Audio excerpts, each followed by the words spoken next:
Welcome student, मैं हूँ टाणे sir और आपके लिए लेकर आए हैं आईटीआई की स्पेशल क्लास। यहाँ पर हम आईटीआई की स्पेशल क्लास लेंगे आप। तो स्पेशल क्लास में हम पढ़ेंगे दोस्तों, स्पेशल क्लास में कि मोस्ट एक्सपेक्टेड जो क्वेश्चन है, अभी जो एग्ज़ाम सीरीज़ चल रही है उसी एग्ज़ाम सीरीज़ को आगे बढ़ाते हुए जो मोस्ट एक्सपेक्टेड क्वेश्चन है, जो एग्ज़ाम ओरिएंटेड है, जो बार बार रिपीट किए हुए क्वेश्चन है, ऐसे क्वेश्चन को हम फिर से कवर करेंगे दोस्तों। और यहाँ पर जिस यूनिट को कवर करेंगे, यूनिट का नाम है एसी मशीन। तो आज हम जो यूनिट पढ़ेंगे वो एसी मशीन को पढ़ेंगे हम। ध्यान दीजिएगा, एसी मशीन के पूरे क्वेश्चन कवर करेंगे। और हमने पिछली क्लास में हमने डीसी मोटर और डीसी जनरेटर को कवर किया था। अब आज की क्लास में दोस्तों हम स्टार्ट करेंगे एसी मशीन। तो एसी मशीन में हम एसी मोटर की बात करेंगे दोस्तों। तो एसी मोटर में 3 face induction motor, alternators AC machine के अंतर्गत आते हैं। तो बेसिकली हम जो क्वेश्चन यहाँ पर प्रिपेयर करके आए हैं, तो ये यूनिट ही हम देखेंगे दोस्तों। तो यूनिट जो है ये ओनली फॉर एसी मशीन। और एसी मशीन में दोस्तों सबसे पहले यहाँ पर है इंडक्शन मोटर। तो इंडक्शन मोटर के क्वेश्चन को हम कवर करेंगे। इंडक्शन मोटर के क्वेश्चन को कवर करेंगे। इंडक्शन मोटर में भी इसके 2 टाइप्स हैं। तो इसमें हम 2 सिंगल फेस इंडक्शन मोटर और 3 फेस इंडक्शन मोटर दोनों को कवर करेंगे दोस्तों यहाँ पे हम। ठीक है, उसके बाद हम यहाँ पर देखेंगे तो बेसिकली इंडक्शन मोटर की बात करें हम, तो इंडक्शन मोटर में एसी और 3 सिंगल फेस और 3 फेस दोनों हम देखेंगे यहाँ पे। उसके बाद हम सिंगल फेस इंडक्शन मोटर में भी अलग अलग टाइप्स की जो मोटरें होती है, उन सभी अलग अलग टाइप्स की मोटर को यूज़ करेंगे दोस्तों हम, और उनके भी क्वेश्चन को कवर करेंगे। चलिए स्टार्ट करते हैं इलेक्ट्रिशियन थ्योरी। और इलेक्ट्रिशियन थ्योरी में निम्मी के क्वेश्चन कवर करेंगे हम यहाँ पे।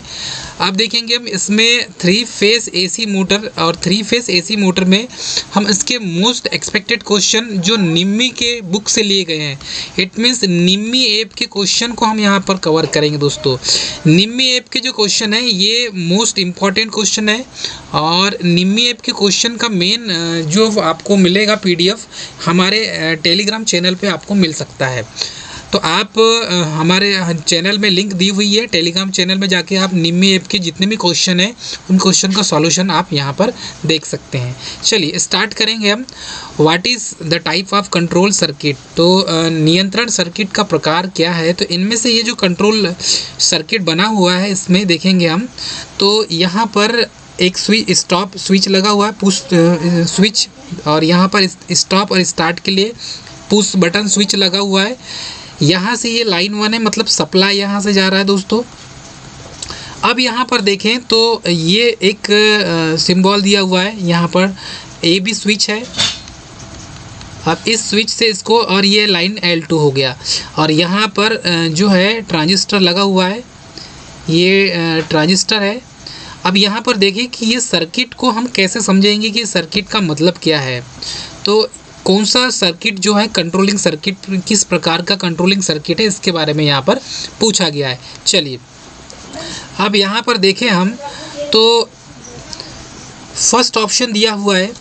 फर्स्ट ऑप्शन के अनुसार यदि हम देखें तो यहाँ से इनपुट सप्लाई गया, स्विच यहाँ पर लगा हुआ है, मतलब कि ये जो है पॉजिटिव टर्मिनल होगा। स्टॉप स्विच यहाँ पर लगा हुआ है और ये स्टार्ट बटन यहाँ पर लगा हुआ है। ठीक है, उसके बाद यहाँ पर एक सिस्टम कनेक्ट कर दिया गया। उसके बाद स्विच यहाँ पर लगा हुआ है। तो एक स्विच ये S1 हो गया, ये S2 हो गया, ये S3 हो गया। ठीक है, और ये लाइन से कनेक्ट हो गया। और यहाँ पर ट्रांजिस्टर जो है T1 लगा हुआ है, इसके साथ एक कैपेसिटर C1 लगा हुआ है। ठीक है दोस्तों, अब यहाँ पर देखेंगे कि इंचिंग कंट्रोल जो है, जिसे इंचिंग नियंत्रण कहा जाता है, फर्स्ट ऑप्शन में दिया है। सेकंड दिया है ऑन रिमोट कंट्रोल। तो क्या ये रिमोट कंट्रोल से चलने वाला है। ऑप्शन सी दिया है ऑफ रिमोट कंट्रोल, तो रिमोट कंट्रोल बंद। मतलब कि इस फंक्शन को हमें समझना है। तो ये जो फंक्शन है, ये फंक्शन का सर्किट डायग्राम, इस सर्किट डायग्राम से हमें समझना है कि ये किस टाइप का सर्किट डायग्राम है। चलिए उसके बाद यह है फॉरवर्ड एंड रिवर्स कंट्रोल, मतलब आगे और रिवर्स नियंत्रण। तो इसमें 4 ऑप्शन दिया हुआ है दोस्तों। अब 4 ऑप्शन में हम ये देखेंगे कि इसका सही आंसर क्या होगा। चलिए, तो इसका सही आंसर होगा आंसर ए। अब ऑप्शन ए इसका सही आंसर कैसे होगा, चलिए इसके बारे में जानेंगे हम। तो इसका बेसिक कॉन्सेप्ट देखते हैं। जब तक बेसिक कॉन्सेप्ट हमें समझ में नहीं आएगा, तब तक हमें इसके बारे में विस्तृत जानकारी नहीं होगी। चलिए, पहली बात तो हम यहाँ पर जिस मोटर को कंट्रोल करने की बात कर रहे हैं वो 3 फेज इंडक्शन मोटर है। 3 फेज इंडक्शन मोटर है। अब 3 फेज इंडक्शन मोटर को हम रिवर्स और फॉरवर्ड दोनों चला सकते हैं। अब हमें 3 फेज इंडक्शन मोटर को यदि रिवर्स और फॉरवर्ड चलाना है, रिवर्स एंड फॉरवर्ड चलाना है हमें, तो हमें ऐसा कंट्रोलिंग सिस्टम का यूज़ करना होगा जो उसे रिवर्स और फॉरवर्ड चलाए। तो उसके लिए ऐसा इलेक्ट्रॉनिक सर्किट हम यहाँ पर यूज़ करेंगे। उसी इलेक्ट्रॉनिक सर्किट के माध्यम से ही हम उसे कंट्रोल कर सकते हैं। चलिए, अब ये कैसे है, अब देखिए यहाँ पर एक ट्रांजिस्टर लगा हुआ है। अब एक ट्रांजिस्टर लगा हुआ है, इसका मतलब ये जो डिवाइस है ये इलेक्ट्रॉनिक डिवाइस है।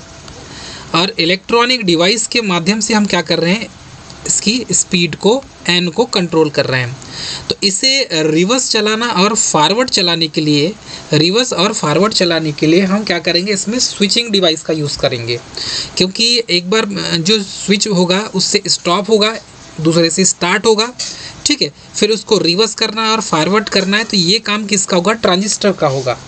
तो इस ट्रांजिस्टर के माध्यम से हम इसको रिवर्स फॉरवर्ड करेंगे।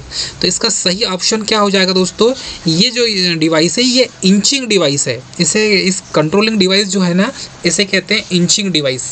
इंचिंग डिवाइस मतलब ऐसी डिवाइस जिसमें इलेक्ट्रॉनिक्स कंपोनेंट्स के माध्यम से इस स्पीड मतलब कि 3 फेज इंडक्शन मोटर की स्पीड को कंट्रोल करना। तो हम इलेक्ट्रॉनिक डिवाइस के माध्यम से 3 फेज इंडक्शन मोटर की स्पीड को कंट्रोल कर रहे हैं। तो ये जो डिवाइस है ये एक प्रकार का इंचिंग डिवाइस है। इसे इंचिंग कंट्रोल कहा जाता है क्योंकि इसमें पुश जो है बटन लगे हुए हैं और इसमें ट्रांजिस्टर्स लगे हुए हैं और इनके माध्यम से इसको कंट्रोल किया जा रहा है। चलिए, सेकंड क्वेश्चन है, कॉन्सेप्ट समझ में आया दोस्तों। सेकंड क्वेश्चन दिया हुआ है कि what is the name of the AC motor starter. Question number second, ये जो सर्किट डायग्राम आपको दिख रहा है एसी मोटर स्टार्टर का नाम क्या है।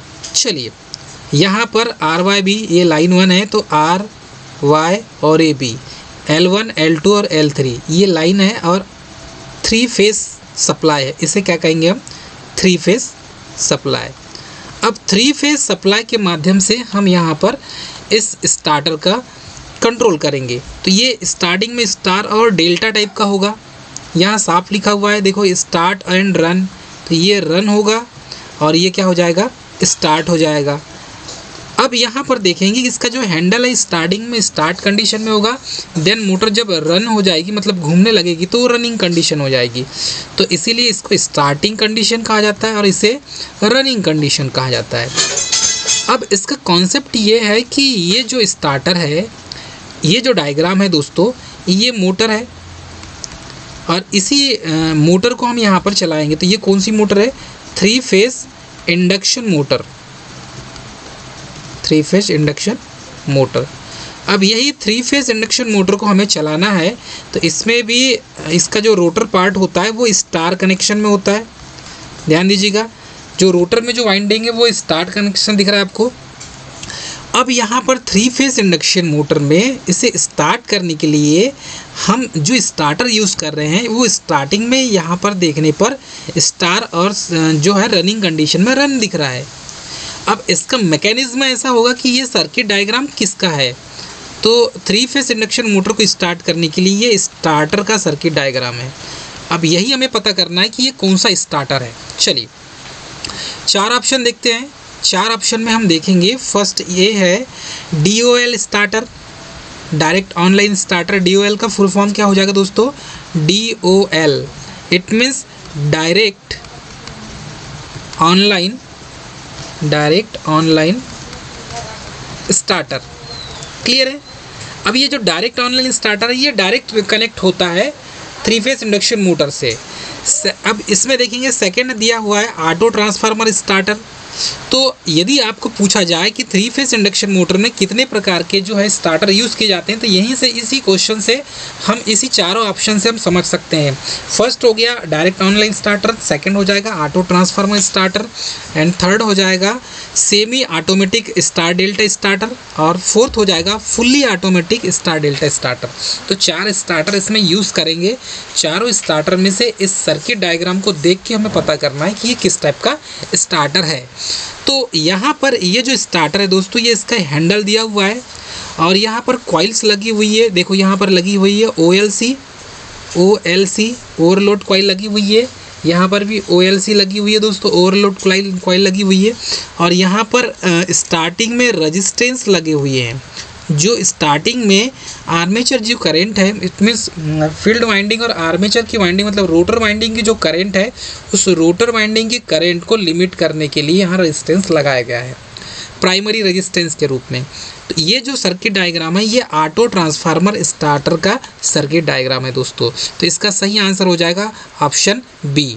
ऑप्शन बी इसका सही होगा। नेक्स्ट क्वेश्चन देखेंगे। नेक्स्ट क्वेश्चन है which formula is used to calculate the total electrical degree in stator of an AC motor। तो AC मोटर में उसका फार्मूला क्या है उसकी इलेक्ट्रिकल डिग्री निकालने की। तो AC मोटर के स्टेटर में कुल विद्युत डिग्री की गणना करने के लिए किस सूत्र का उपयोग किया जाता है। तो ये जो फार्मूला है दोस्तों, ये फार्मूला हमें पता रहना चाहिए। बेसिकली इलेक्ट्रिकल डिग्री और मैकेनिकल डिग्री दोनों के लिए पूछा जाता है। अब यहाँ पर पूछा गया है इलेक्ट्रिकल डिग्री के बारे में। तो इलेक्ट्रिकल डिग्री निकालने का जो फार्मूला है, इसे हम देखेंगे। 4 ऑप्शन दिया हुआ है। चलिए फर्स्ट देखेंगे, total electrical degree is equal to 180 upon number of slots. Second दिया है total electrical degree is equal to 180 into number of slots. Third में दिया है total electrical degree is equal to 180 upon number of poles. अब इसमें देखेंगे तो कुल विद्युत डिग्री बराबर 180 अपॉन ध्रुवों की संख्या, ऐसा दिया है। अब 4 ऑप्शन देखेंगे। चौथा, तो चौथा ऑप्शन क्या दिया दोस्तों, देखेंगे कि total electrical degree is equal to 180 into number of poles. तो इसका सही आंसर हो जाएगा ऑप्शन डी। इसका फार्मूला होता है total electrical degree is equal to 180 degree upon number of poles. 180 degree upon number of poles. तो ये हो जाएगा total electrical degree. Total electrical degree, ये इसका फार्मूला है दोस्तों। टोटल इलेक्ट्रिकल डिग्री का फार्मूला है। तो टोटल इलेक्ट्रिकल डिग्री में हमें याद ये रखना है कि ये इसके अपान में नहीं आता। ठीक है, ये इसके अपान में नहीं आता। अब तो ये फिर कैसा होता है, तो ध्यान दीजिएगा, ये इसके इनटू में आता है। और गलती यहाँ पर सभी स्टूडेंट से यही होती है, जैसे अभी मुझसे हो रही थी। तो ये जो बताने के पीछे रीज़न यही है कि हम इसे अपान में लेते हैं। तो total electrical degree is equal to 180 into number of poles. तो ये इसका फार्मूला हो गया। इस फार्मूले को रट लीजिए, ये एग्ज़ाम में पूछे जाते हैं। चलिए नेक्स्ट क्वेश्चन देखेंगे। What is the fuse rate to run a 10 HP 3-phase induction motor at full load? It means full load पर 10 HP 3-phase इंडक्शन मोटर को चलाने के लिए किस रेटिंग का फ्यूज़ उपयोग किया जाता है। चौथा क्वेश्चन है और ये क्वेश्चन मोस्ट इम्पॉर्टेंट है, ये एग्ज़ाम में पूछा जाता है। चलिए देखेंगे। अब 10 HP की 3-फेस इंडक्शन मोटर है, उसको चलाने के लिए जो फ्यूज़ की रेटिंग होगी वो कितनी होगी। तो फ्यूज़ की रेटिंग, एक तो 10 HP की मोटर है, 10 HP की मोटर है। और ये मोटर कौन सी होगी दोस्तों, 3-फेस इंडक्शन मोटर है। और 3-फेस इंडक्शन मोटर, इसका मतलब यह है कि इसमें जो फ्यूज़ यूज़ किया जाएगा, इसमें तो ऐसे ही आप जो यूज़ करेंगे तो यहाँ पर स्टार्टर होगा। और स्टार्टर को जब कनेक्ट करेंगे आप, तो यहाँ पर MCB तो पहले से ही लगी होंगी। यदि MCB नहीं है तो फ्यूजिंग फैक्टर के रूप में जो फ्यूज़ की जो रेटिंग होगी वो क्या रेटिंग का MCB आप यूज़ करेंगे।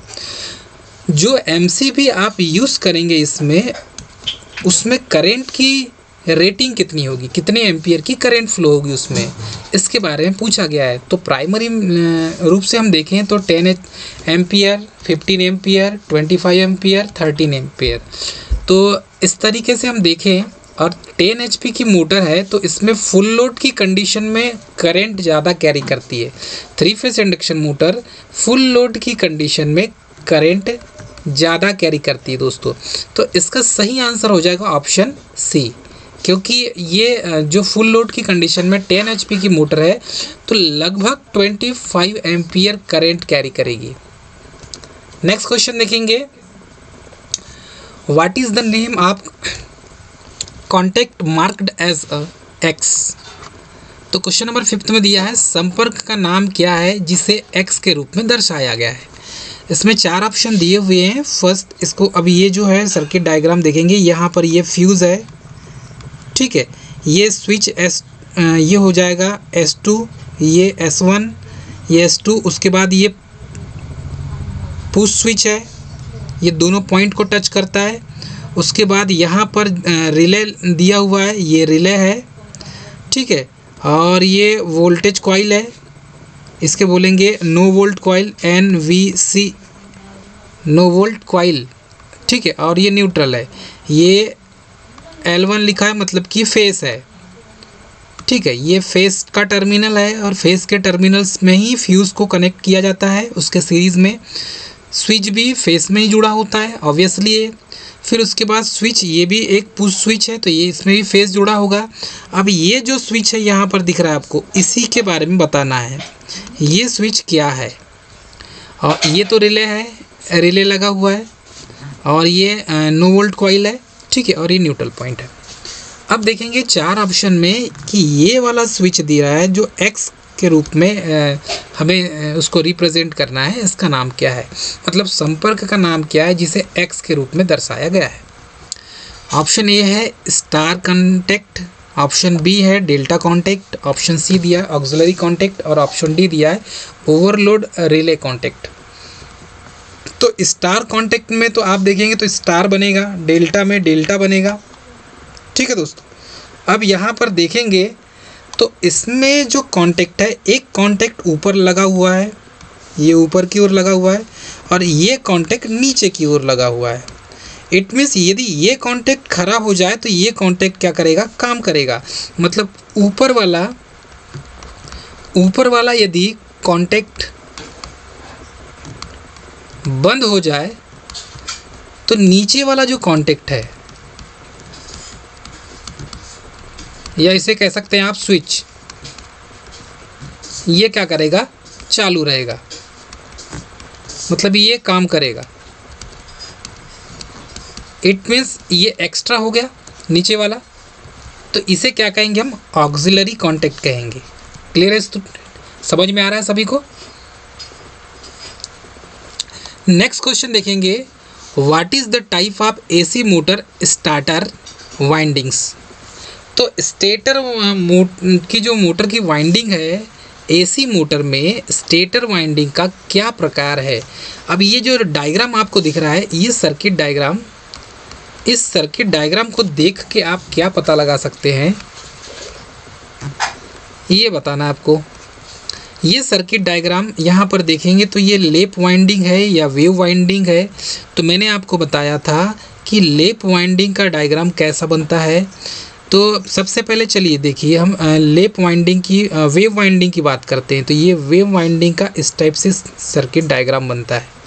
क्लियर है दोस्तों, यहाँ से फिर ऐसा फिर ऐसा, ये हो जाएगा लेप वाइंडिंग का सर्किट डायग्राम। अब इसमें देखेंगे वेव वाइंडिंग का, तो ये वेव वाइंडिंग का सर्किट डायग्राम है दोस्तों, ये तरंग की आकृति का है, तरंग की आकृति। It means wave winding, wave winding, क्योंकि यहाँ से करंट इंटर करेगी तो यहाँ से होती हुई यहाँ आएगी, फिर यहाँ जाएगी, फिर यहाँ आएगी और अंततः यहाँ पहुँच जाएगी। मतलब करंट यहाँ से इंटर करेगी, यहाँ से इंटर की और यहाँ से आउट हो गई। तो ये हो जाती है वेव वाइंडिंग। अब देखेंगे हम लेप वाइंडिंग। तो लेप वाइंडिंग में क्या होता है, चलिए देखेंगे। ये लेप वाइंडिंग है और लेप वाइंडिंग का डायग्राम इस टाइप से बनता है। अब यहीं से इसी के ऊपर एक ओवरलेप होगी, एक और वाइंडिंग लगेगी, ठीक है। फिर इसी के ऊपर फिर एक वाइंडिंग ओवरलेप होगी, इस टाइप से ये बनता है। और यहाँ पर ये एक कॉइल हो गई, ये दो कॉइल हो गई और ये तीसरी कॉइल हो गई। ये इस टाइप से लेप वाइंडिंग को, इसका सर्किट डायग्राम इस टाइप से बनाया जाता है, ठीक है। अब यहाँ पर हम देखेंगे तो ये जो वाइंडिंग है उसी देखने में उसी के समान दिख रही है। इसका मतलब ये कौन सी वाइंडिंग है, लेप वाइंडिंग है। चलिए चेक करते हैं। अब इसको ये जो है सिंगल लेयर दिख रही है, लेप वाइंडिंग हम समझ गए, लेप वाइंडिंग और वेव वाइंडिंग। लेकिन ये जो लेप वाइंडिंग और वेव वाइंडिंग होती है ये डीसी मोटर में होती है, ध्यान दीजिएगा। ये किस में होती है, डीसी मोटर में और डीसी जनरेटर में। लेकिन यहाँ पर जो हम बात कर रहे हैं वो एसी मोटर की बात कर रहे हैं। तो एसी मोटर में यह वाइंडिंग काम नहीं करती। तो फिर ये किस टाइप की वाइंडिंग है, तो चलिए देखेंगे 4 ऑप्शन। इसमें जो वाइंडिंग होती है वो अलग टाइप की वाइंडिंग की जाती है। चलो, इसमें जो वाइंडिंग यूज़ की जाती है वो सेमी क्लोज्ड और closed, semi closed, open closed, इस टाइप की वाइंडिंग की जाती है दोस्तों। अब यहाँ पर हम देखेंगे कि ये तो एसी मोटर की बात है। तो एसी मोटर में जो वाइंडिंग की जाती है वो क्लोज्ड वाइंडिंग होती है, ओपन वाइंडिंग होती है, सेमी क्लोज्ड वाइंडिंग होती है और फुल क्लोज्ड वाइंडिंग होती है। तो वाइंडिंग के अलग अलग प्रकार हैं इसमें होती है सेमी क्लोज्ड। फर्स्ट देखेंगे तो क्लोज्ड वाइंडिंग, ठीक है, closed winding, semi closed winding. तीसरा होता है open winding, open winding, open slot winding कहा जाता है जिसे, और इसे एक फुल क्लोज्ड वाइंडिंग। तो ये अलग अलग तरीके से वाइंडिंग इसमें की जाती है। इनमें भी सिंगल लेयर और डबल लेयर की वाइंडिंग होती है जिसे बास्केट वाइंडिंग भी कहा जाता है। तो 4 ऑप्शन देखेंगे तो single layer basket winding, option B देखेंगे double layer basket winding, option C है इन वेलवेट क्वाइल वाइंडिंग मतलब जटिल कुंडली वाइंडिंग, और फोर्थ ऑप्शन है डायमंड क्वाइल वाइंडिंग। तो इसका सही आंसर हो जाएगा ऑप्शन ए। ये जो वाइंडिंग का सर्किट डायग्राम दिख रहा है ये सिंगल लेयर बास्केट वाइंडिंग है। क्लियर दोस्तों, सिंगल लेयर बास्केट वाइंडिंग है। नेक्स्ट क्वेश्चन देखेंगे हम, which operation the control circuit is used. सभी क्वेश्चन जो है न्यूमेरिकल क्वेश्चन और डायग्राम बेस्ड क्वेश्चन है दोस्तों, क्योंकि ये डायग्राम बेस्ड क्वेश्चन अब वर्तमान समय में पूछने लगे हैं। तो which operation the control circuit is used मतलब कि नियंत्रण सर्किट किस प्रचालन में उपयोग किया जाता है। तो ये स्टॉप, इट मीन्स ये स्विच है S1, start push switch S2, ठीक है। ये OR मतलब कि ये हो जाएगा ओवरलोड कॉइल, ठीक है। उसके बाद ये दिख रहा हूँगा आपको, तो ये क्या है DL, और ये जो आपको देखने मिलेगा ये है C1 और ये C2 मतलब कैपेसिटर 1 कैपेसिटर स्विच, और ये क्या है switch S3, S1 S2 S3। अब ये जो स्विच है ये क्या है, ये रिले है दोस्तों, ये क्या है रिले, ये भी रिले है, यहाँ पर रिले यूज़ किया गया है। तो ये जो रिले है अलग अलग टाइप की रिले है। अब ये लाइन 1 से लाइन 2 तक के बीच में स्टॉप स्विच, स्टार्ट स्विच और ऑक्सिलरी स्टार्ट स्विच और कैपेसिटर रिले, ठीक है, ओवरलोड रिले, ये सारी चीज़ इस सर्किट में कनेक्ट है। अब बताना है कि ये नियंत्रण सर्किट किस प्रचालन में उपयोग किया जाता है। तो यहाँ पर 4 ऑप्शन यदि हम देखें तो फर्स्ट ऑप्शन है रिमोट कंट्रोल सर्किट, सेकंड में इंचिंग सर्किट, थर्ड में है sequential control circuit, and fourth में दिया है फॉरवर्ड एंड रिवर्स सर्किट।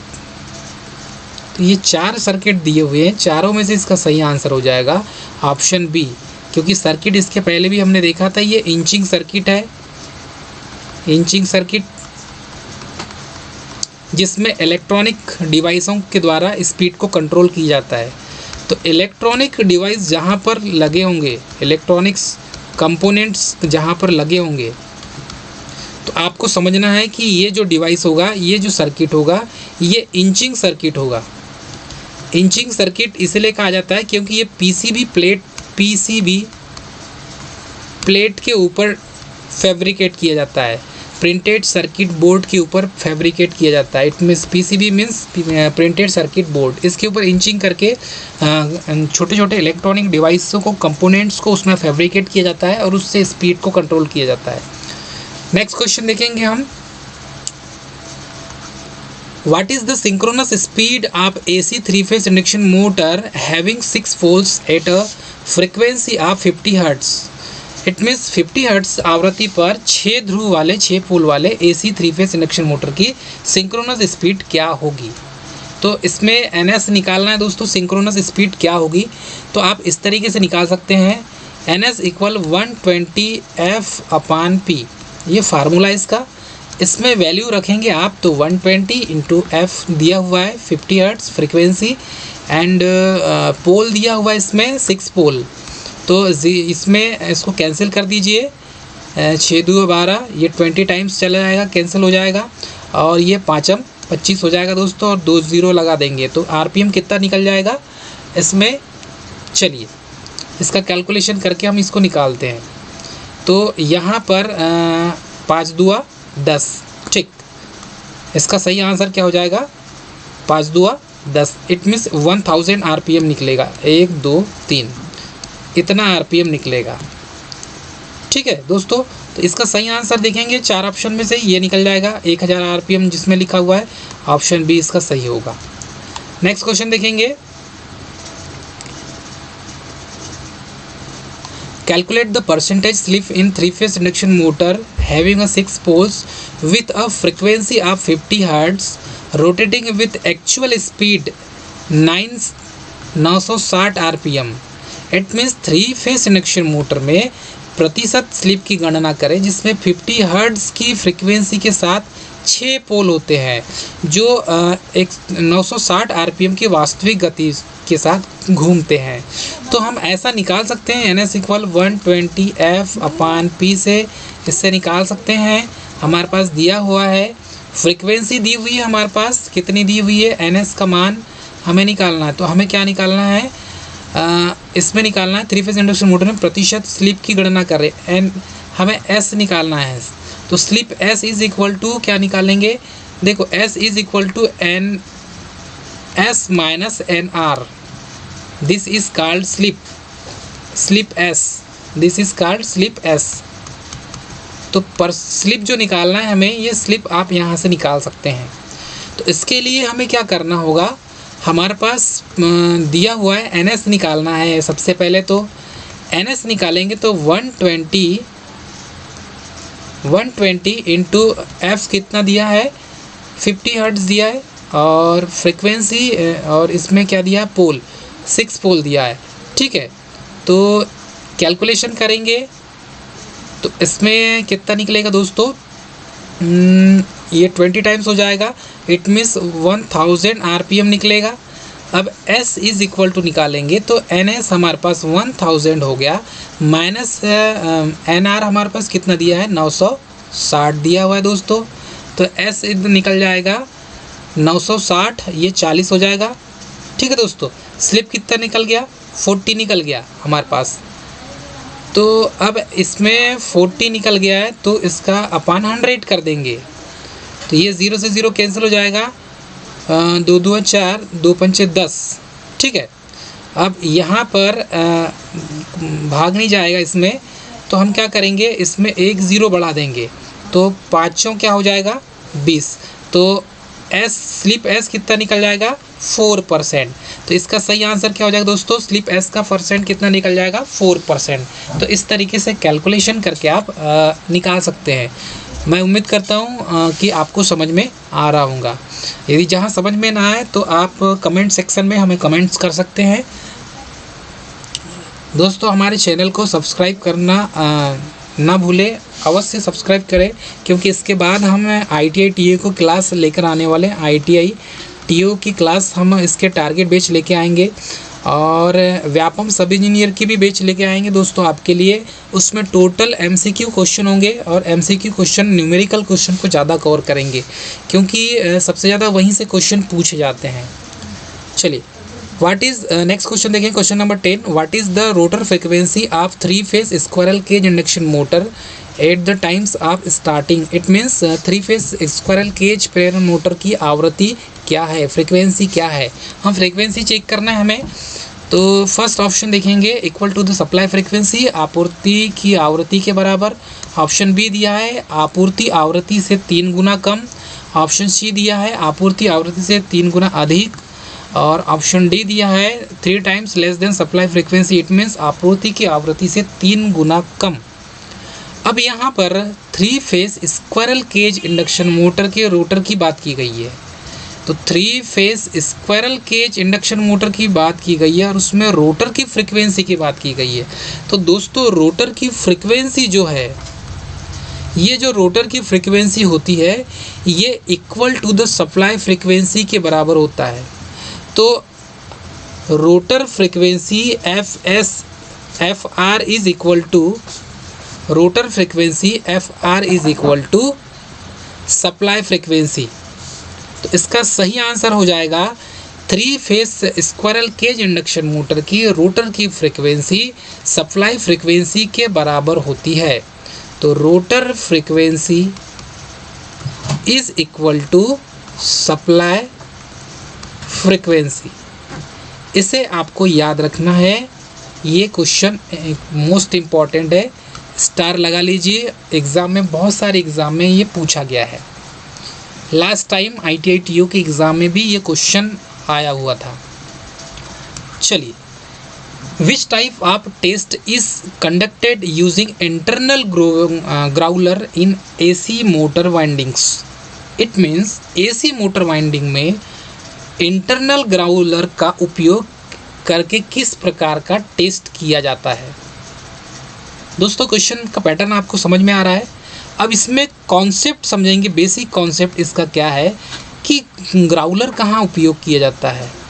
तो ग्राउलर जो यूज़ किया जाता है ये वाइंडिंग टेस्टिंग के लिए यूज़ किया जाता है। मोटर की जो वाइंडिंग है, इस वाइंडिंग की टेस्टिंग के लिए ग्राउलर का उपयोग किया जाता है। अब ग्राउलर भी इसमें एक इंटरनल ग्राउलर होता है और एक एक्सटर्नल ग्राउलर होता है। तो इन दोनों के बारे में पूछा गया है। तो हमें ये बताना है कि AC मोटर वाइंडिंग में इंटरनल जो ग्राउलर है उसका उपयोग करके किस प्रकार का टेस्ट किया जाता है। ऑप्शन ए दिया है ग्राउंड टेस्ट करते हैं, ऑप्शन बी दिया है पोलैरिटी टेस्ट करते हैं, या ऑप्शन सी दिया है कंटिन्यूटी टेस्ट करते हैं, या ऑप्शन डी दिया है शॉर्ट सर्किट टेस्ट करते हैं। तो ध्यान दीजिएगा दोस्तों, हम वाइंडिंग को चेक कर रहे हैं तो 101% हम शॉर्ट सर्किट टेस्ट ही करेंगे कि कहीं ना कहीं से यदि वाइंडिंग के ऊपर का कॉपर जो है, कॉपर के ऊपर का इंसुलेशन यदि निकल जाए तो वो हो जाएगा शॉर्ट सर्किट टेस्ट और बॉडी में क्या आने लगेगा, करंट आने लगेगा। तो यही बॉडी करंट को हमें न्यूट्रलाइज करने के लिए, उसी की चेकिंग करने के लिए, टेस्टिंग करने के लिए हम यहाँ पर ग्राउलर का यूज़ करते हैं। चलिए नेक्स्ट क्वेश्चन देखेंगे दोस्तों। नेक्स्ट क्वेश्चन है which method is applied to control the speed of 3 phase squirrel cage induction motor? दोस्तों याद रखिएगा, लास्ट टाइम ITI TO की एग्ज़ाम में, ITI TO की एग्ज़ाम में ये क्वेश्चन प्रकट हुआ था। अपने रोटर पक्ष से 3 फेज स्क्वायरल केज प्रेरण मोटर की गति को नियंत्रित करने के लिए कौन सी विधि आरोपित की जाती है? ठीक है, अब यहाँ पर 4 ऑप्शन दिया हुआ है। 3 phase squirrel cage induction motor की स्पीड की बात की जा रही है, स्पीड कंट्रोल के लिए। तो फर्स्ट है कैस्केड संचालन, सेकंड है ऑप्शन चेंजिंग अप्लाइड वोल्टेज, मतलब आरोपित वोल्टेज बदल रहा है, या ऑप्शन सी दिया है changing applied frequency, it means आरोपित आवृत्ति में परिवर्तन, एंड ऑप्शन फोर्थ दिया है changing the number of poles, it means ध्रुवों की संख्या बदलना। अब यहाँ पर यदि हम थ्री फेस इंडक्शन मोटर की बात करें, थ्री फेस इंडक्शन मोटर की बात करें तो रोटर के टाइप से इसमें रोटर टाइप अलग अलग होते हैं। तो रोटर टाइप्स के अकॉर्डिंग टू रोटर टाइप्स यहाँ पर होता है, एक तो होता है slip ring induction motor, slip ring type होता है, और दूसरा होता है स्क्वायरल केज टाइप। दूसरा क्या होता है? Squirrel cage type. ये दो टाइप्स की यहाँ पे मोटर यूज़ की जाती है। तो basically three phase induction motor में स्क्वायरल केज इंडक्शन मोटर की स्पीड को कंट्रोल करना है, और इंडक्शन मोटर की स्क्वायरल केज इंडक्शन मोटर की स्पीड को कंट्रोल करना है। तो इसमें भी हम रोटर साइड से या तो फिर स्टेटर साइड से हम इसकी स्पीड को कंट्रोल करते हैं। यहाँ पर three phase squirrel cage induction motor की स्पीड को कंट्रोल करने के लिए जिस विधि का हम यूज़ करेंगे वो विधि का नाम है ऑप्शन ए, कैस्केड मेथड। क्योंकि कैस्केड ऑपरेशन के द्वारा ही हम three phase squirrel cage induction motor की स्पीड को कंट्रोल कर सकते हैं। तो इसे कहा गया है कैस्केड मेथड। इसमें इलेक्ट्रॉनिक डिवाइसों का यूज़ किया जाता है, इलेक्ट्रॉनिक डिवाइसों का यूज़ किया जाता है। तो इलेक्ट्रॉनिक डिवाइसेस के द्वारा इसकी स्पीड को कंट्रोल करते हैं। चलिए नेक्स्ट क्वेश्चन दिया है, which device is use to test starter winding short and open fault. It means starter winding short और ओपन फॉल्ट का परीक्षण करने के लिए किस उपकरण का उपयोग किया जाता है। क्वेश्चन मोस्ट इम्पॉर्टेंट है और स्टार लगा लीजिए, एग्ज़ाम ओरिएंटेड है। यहाँ पर हमें ओपन और शॉर्ट सर्किट जो होती है स्टार्टर वाइंडिंग में, उसके बारे में पूछा गया है दोस्तों। क्योंकि फॉल्ट हमें चेक करना है, ओपन फॉल्ट और शॉर्ट सर्किट फॉल्ट। इन दोनों की टेस्टिंग के लिए जिस इक्विपमेंट का यूज़ करते हैं, जिस उपकरण का यूज़ करते हैं, जिस इक्विपमेंट्स का यूज़ करेंगे, उस इक्विपमेंट्स का नाम हमें बताना है। फर्स्ट ऑप्शन देखेंगे, टंग टेस्टर। टंग टेस्टर क्या होता है? ये एक प्रकार का एसी को मापने का यंत्र है। इसमें आप टंग टेस्टर से एसी की करंट को माप सकते हैं, एसी की करंट को माप सकते हैं। तो एसी की करंट मापने के लिए टंग टेस्टर का यूज़ करते हैं। करंट, कितनी करंट सर्किट में, जैसे किसी केबल में करंट फ्लो हो रही है और आपको मेज़रमेंट करना है, तो आप टंग टेस्टर का यूज़ कर सकते हैं। ठीक है दोस्तों, ऑप्शन बी दिया हुआ है इंटरनल ग्राउलर। तो ग्राउलर जो है वो भी दो प्रकार के होते हैं, एक होता है एक्सटर्नल, दूसरा इंटरनल। तो ग्राउलर का यूज़ कहाँ किया जाता है दोस्तों? वाइंडिंग्स को चेक करने के लिए। तो सेकेंड, उसका थर्ड दिया है एक्सटर्नल ग्राउलर। ऑप्शन फोर्थ दिया है डिजिटल मल्टीमीटर। तो डिजिटल मल्टीमीटर से हम फॉल्ट चेक नहीं कर सकते, हम मल्टीमीटर से करंट, वोल्टेज, ठीक है, पावर, फ्रीक्वेंसी, रेजिस्टेंस, ये सब मेज़र कर सकते हैं। लेकिन उसमें फॉल्ट को, इसमें शॉर्ट सर्किट और ओपन सर्किट फॉल्ट को डिटेक्ट करना है, तो ये इसका काम नहीं होता। अब यहाँ पर हमें स्टार्टर वाइंडिंग की बात की जा रही, तो बेसिकली किसी भी मोटर की वाइंडिंग को चेक करना है तो हमें ग्राउलर का ही उपयोग करना होगा। मोस्ट इम्पॉर्टेंट पॉइंट है दोस्तों, क्योंकि वाइंडिंग्स की बात की गई है तो वाइंडिंग्स के लिए तो ग्राउलर यूज़ होगा। तो आपको यहाँ पर बताना है कि ओपन फॉल्ट का परीक्षण करना है, तो ये हम यहाँ पर इंटरनल ग्राउलर का यूज़ करेंगे। नेक्स्ट क्वेश्चन दिया हुआ है, which loss of three phase induction motor is determined by blocked rotor test. Three phase induction motor में अवरुद्ध रोटर परीक्षण द्वारा थ्री फेस इंडक्शन मोटर का कौन सा नुकसान निर्धारित किया जाता है। अब यहाँ पर रोटर टेस्टिंग करना है हमें, और इसमें हमें ब्लॉक्ड रोटर टेस्ट कर रहे हैं। इसमें थ्री फेस इंडक्शन मोटर में हमें बताना है कौन सा नुकसान इसमें होगा, यानी कौन सी हानि इसमें प्राप्त होगी। तो हमें हानि, इट मीन्स लॉसेस को यहाँ पर डिफाइन करना है।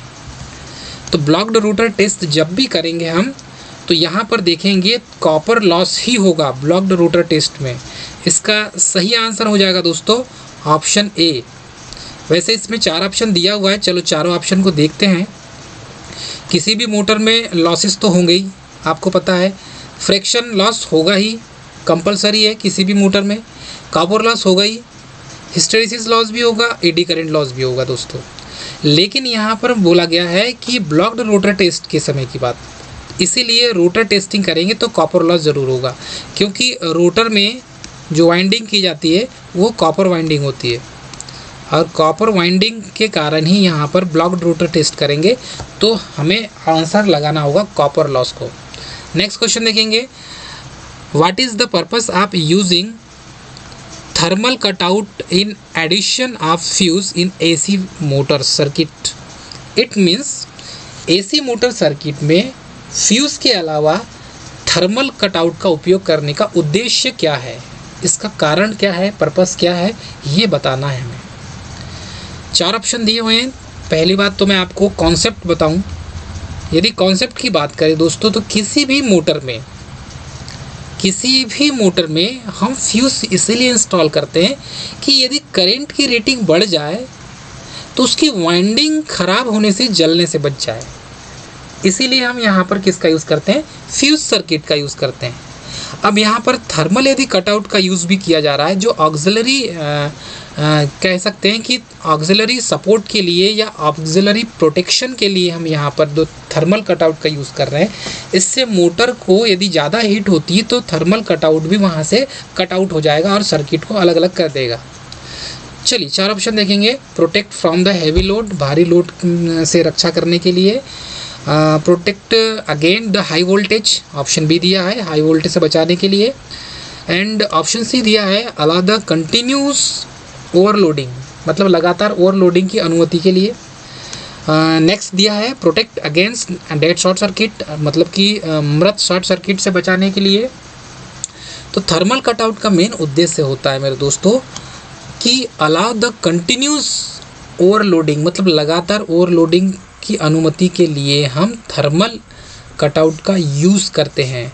मतलब जब आवश्यकता से अधिक जब उसमें टेम्परेचर इंक्रीज़ होने लगेगा तब ही ये थर्मल कटआउट यहाँ पर काम करेगा। नेक्स्ट क्वेश्चन देखेंगे।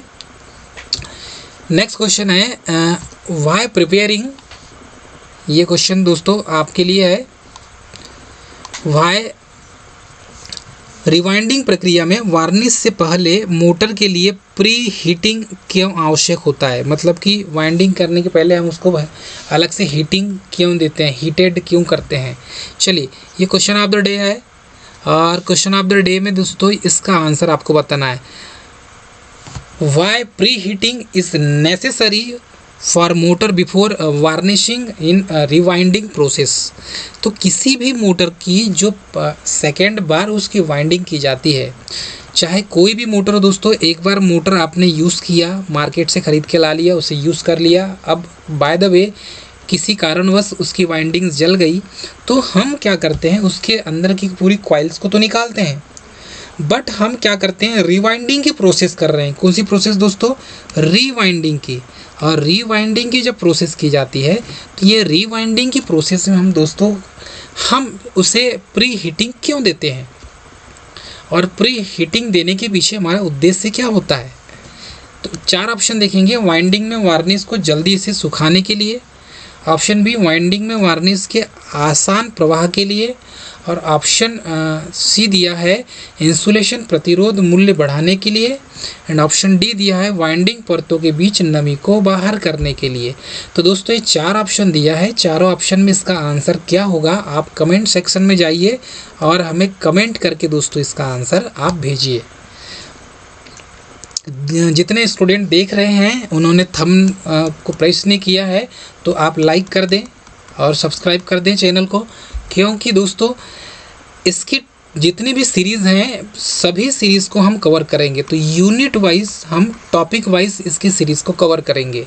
आज हम 15 क्वेश्चन को ले रहे हैं, उसके बाद आगे जो नेक्स्ट जो हो गई क्लास उसमें 50 क्वेश्चन को और हम कवर करेंगे। क्लियर है दोस्तों। चलिए बाकी जो है क्लास इसके बाद की जो दोस्तों, इसके पूरे जो क्वेश्चन है, इस क्वेश्चन को हम नेक्स्ट क्लास में कवर करेंगे, क्योंकि वीडियो ज़्यादा लंबा हो जाएगा, इसीलिए हम इसको यहीं पर ब्रेक देंगे दोस्तों। हमारा वीडियो अच्छा लगा तो हमारे चैनल को सब्सक्राइब और लाइक और शेयर करना ना भूलें। थैंक यू दोस्तों, जय हिंद।